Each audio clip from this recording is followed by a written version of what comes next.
Shadab Law Classes in association with Dynamic Augments. Hello everyone, कैसे हैं आप लोग? आई थिंक बहुत बढ़िया होंगे आप लोग। तो आज हम बीएनएसएस का एक टॉपिक लेके आए हैं जिसका नाम है एरर ऑफ चार्ज। ठीक है, इफेक्ट ऑफ एरर्स, या फिर आप चार्ज बनाना भूल गए, या आपने अगर चार्ज बनाया है तो उसके अंदर जो ऑफेंस लिखना था वो गलत लिख दिया। ठीक है, किसी तरीके का कोई एरर, पर्टिकुलर्स लिखने थे चार्ज के, वो गलत लिख दिए। ठीक है, तो चार्ज के अंदर एरर है। मगर एक चीज याद रखिएगा, या तो आप कोई चार्ज बनाना ओमिशन, या तो आप ओमिशन का मतलब होता है कि चार्ज में आपसे कोई चार्ज ही बनाना भूल गए आप, या फिर दूसरी चीज क्या है कि चार्ज बनाया तो सही मगर गलत बना दिया। ठीक है, साफ लिखा है सेक्शन नंबर 238, अगर आप देखेंगे, no error in stating either the offence or the particular required to be stated in the charge, और no omission to state the offence or other particular.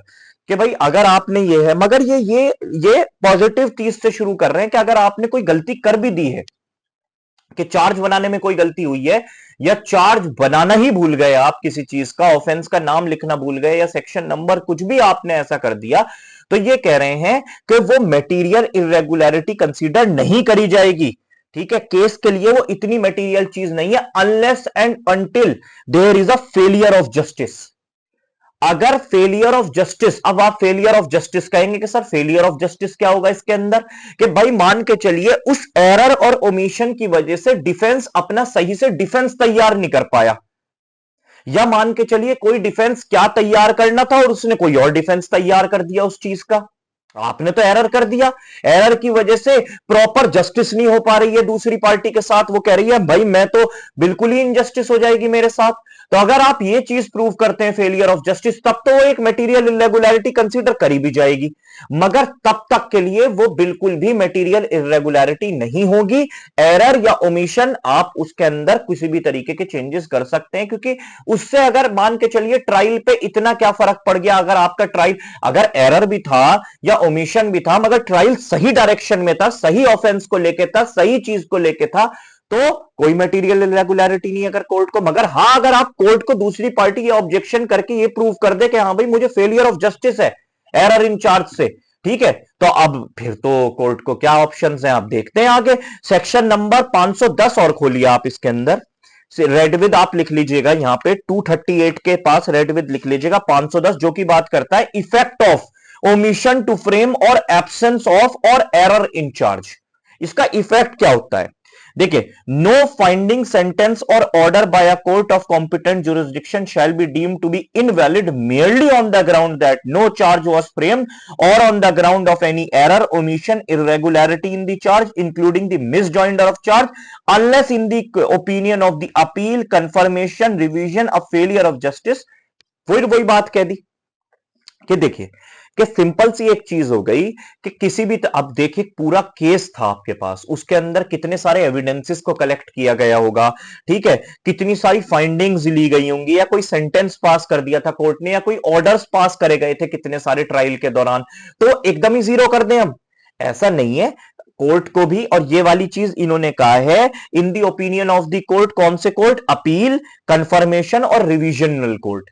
इनके पास अगर आप लेके गए हैं एरर इन चार्ज को लेके कि हाँ भाई मैं अपील में गए हैं, रिवीजन में गए हैं, या फिर कंफर्मेशन कोर्ट में गए हैं, और उन्हें पता लगता है कि चार्ज के अंदर कोई एरर है, तो वो चार्ज के अंदर किसी भी चीज को जीरो नहीं करेंगे अनलेस एंड अनटिल आप failure of justice, failure of justice proof कर दें, बात हो गई खत्म, फिर सारी चीजें जीरो हो जाती हैं। अब होता क्या है, अगर मान के चलिए फेलियर ऑफ जस्टिस हो गया है, ठीक है, तो 510 का 2 ये कह रहा है, the court of appeal, confirmation, revision is of the opinion that the failure of justice has been occasioned। मतलब उन्हें लगता है कि हां भाई दूसरी पार्टी के साथ फेलियर ऑफ जस्टिस हुआ है, इस वजह से एरर या ओमिशन की वजह से फेलियर ऑफ जस्टिस हुआ है। तो दो चीजें हो सकती हैं, ध्यान से सुनिएगा, या तो वो ये कह सकते हैं, सिंपल सी चीज है कि पॉइंट रिकमेंड कि भाई चार्ज फ्रेमिंग की स्टेज से ही दोबारा से चार्ज फ्रेम करके आप दोबारा से शुरू करें, क्या लिखा है? In the case of omission to frame charge, order the charge to be framed and the trial to be recommended from the point immediately after the framing of charge. अब आप चार्ज ही बनाना भूल गए, तो ये कह रहे हैं आप चार्ज बनाइए और जिस पॉइंट से चार्ज फ्रेमिंग शुरू होती है उस पॉइंट से दोबारा से ट्रायल को शुरू करिए।